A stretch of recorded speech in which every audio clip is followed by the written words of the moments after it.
Annalise. Welcome to Karma Community Care. I see you've got Aaron and little Josie here today. They're so sweet, playing away there. I've got some snacks and stuff for them and their iPads and things. Yeah, absolutely. I'm glad they're already digging into the toys that we have on the floor there. It's very cute. My name's Carly, and I understand Jane arranged for us to meet today and have a chat. I know you signed the confidentiality agreement at the front desk, but I'll just quickly run over what that is about just before we move forward. So everything that we talk about today does remain confidential, but there are some times where your information may need to be shared. So that might be if court subpoenas material, if I need to chat to my supervisor about anything that we talk about, and also if I feel there is risk of harm to yourself or someone else. If that is the case, then we have things in place to support you moving forward with the actions that we need to take there. So do you understand all of that? Yeah, cool. And when we have a chat today, I might just make some notes. Sure. That's okay? Yeah, great. And just before we start, just know that you are welcome to share as little or as much as you feel comfortable to. So just wanted to let you know there's no pressure there. So we just might start with where things are at for you. Well, it was a bit confusing when Jane suggested that I come and meet with you because I've never really talked to anyone about this stuff before, and it's hard for me to talk about. Did Jane share with you anything that her and I talked about? The daycare did inform me of some concerns that they may have had. Okay. So they just thought it might be just some things happening possibly at home for you. And an incident that occurred recently. So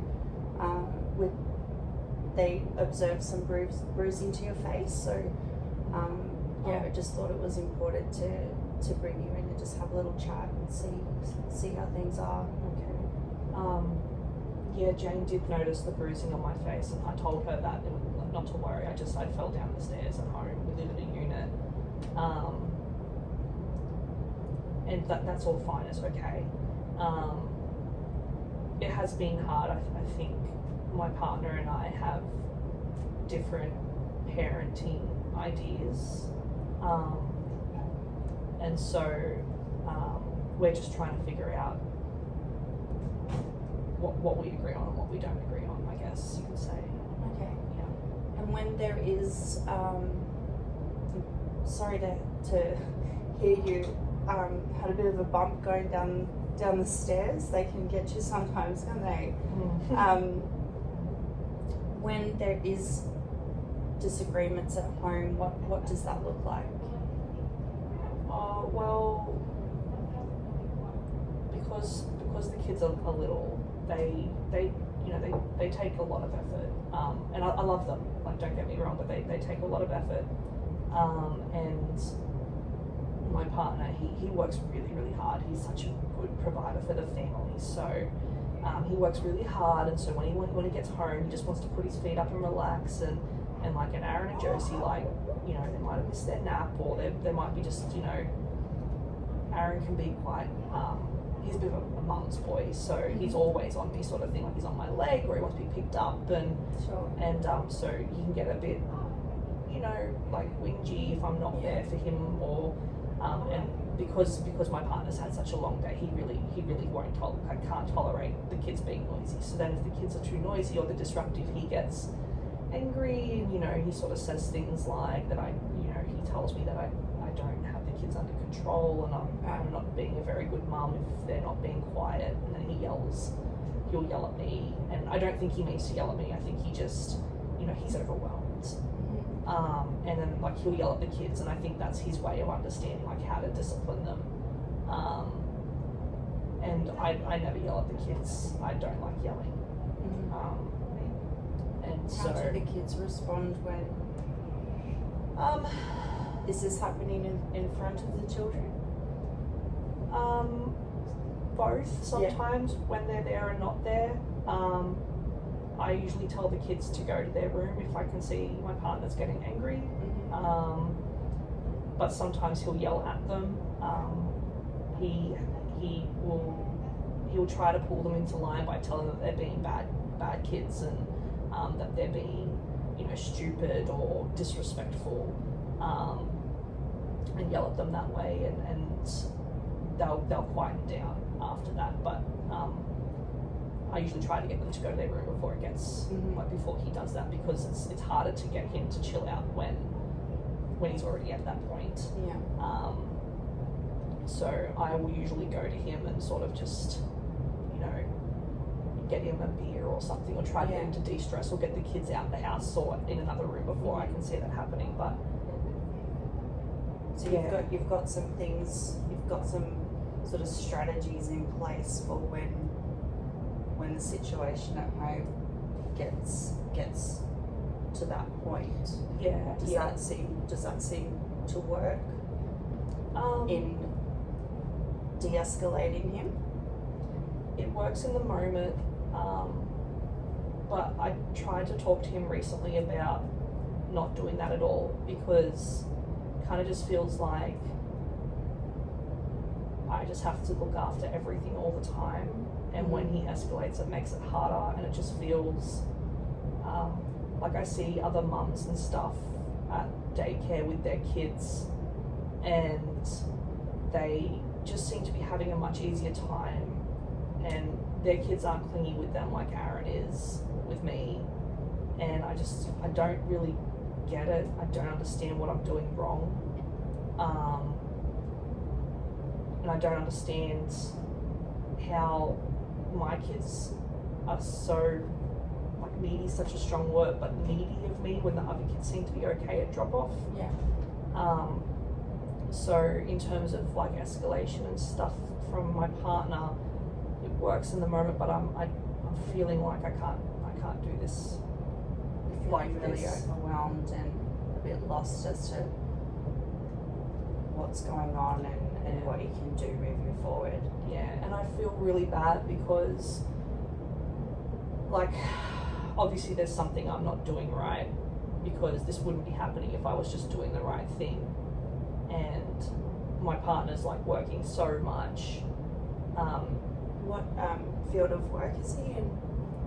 He's a tradie. Okay. So he goes to long work. days. Yeah, really early, and I look after everything I do. The lunches, the drop-offs, the pickups, look after the house. But some days when I'm so tired, because Aaron gets up during the night a lot as well.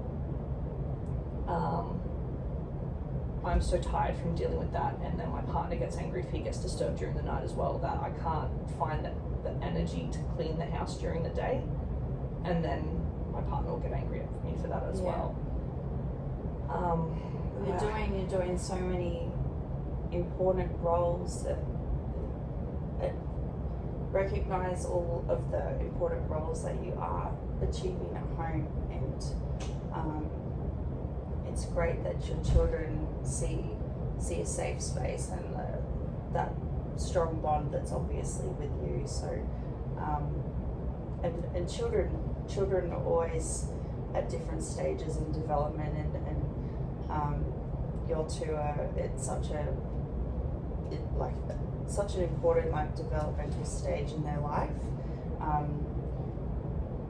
When there's environments like that at home sometimes, and that kind of energy going on, it definitely can, it does impact children, especially ones as young as yours. So I didn't think kids that young would really know what was going on.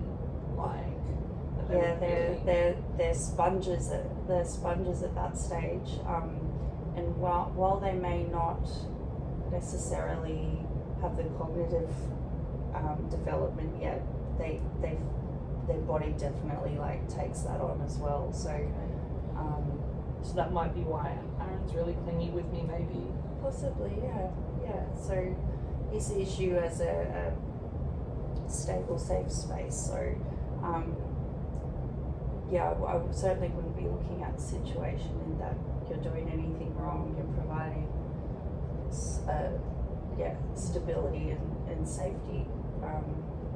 I think that's what he's sort of seeking in those moments. So yeah, and every child's different.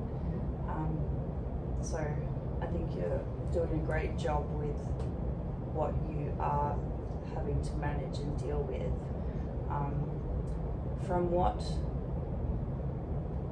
Tell me about when you first got together with your partner. What did that look like? He was so charming and nice. That was actually the thing that caught my eye, is that he was just so confident, and he spoke about our future like he had this plan to have like this stable family with this, like, we buy a house one day and we both had careers that we loved, and just everything. I've started to feel like everything that he planned for us, none of those things have happened. Mm-hmm. How did you meet? We met at a party through mutual friends, but none of my friends really knew him that well. They just sort of like knew of him. Mm-hmm. But yeah, no, things were really good until we moved in together. Right. And I fell pregnant. Yeah, and then suddenly, what things started to change when that came into play? well, we used to just be able to do everything together. Like, there was no problem. Like, you know, I would cook dinner most nights and do most of the cleaning and stuff, and he would go to work. There was never any argument about whose job it was. Mm.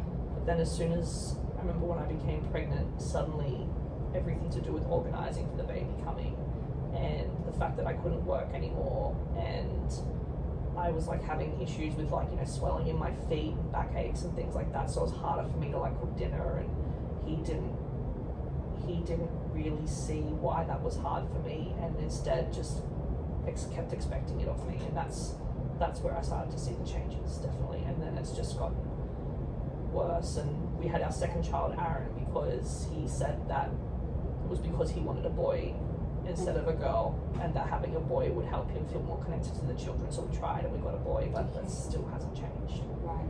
Yeah. Hello. Oh, Hello. I thought you were still watching your she's iPad. She's out of it. It's a beautiful dress. I know someone else who has a beautiful dress. Let me show you her.